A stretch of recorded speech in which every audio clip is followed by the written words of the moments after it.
याची दाट शक्यता। विधान परिषद निवडणुकीमध्ये ठाकरेंची शिवसेना पुन्हा दावा सांगणार। पवारांकडून ठाकरे सेनेच्या उमेदवाराला याआधीच पाठिंबा जाहीर। उद्धव ठाकरे उमेदवार असल्यास काँग्रेसचाही पाठिंबा। विधान परिषदेसाठी उद्धव ठाकरे हे उमेदवार असतील। ठाकरे उमेदवार असतील तर निवडणूक बिनविरोध होईल अशी माझी माहिती।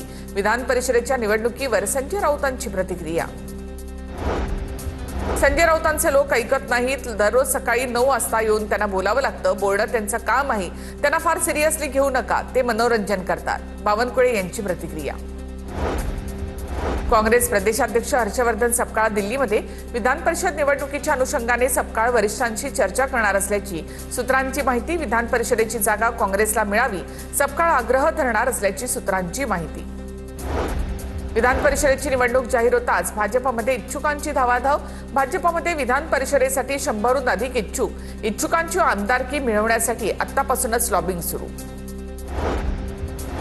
विधान परिषदेच्या जागेसाठी राष्ट्रवादी पक्षामध्ये इच्छुकांची गर्दी।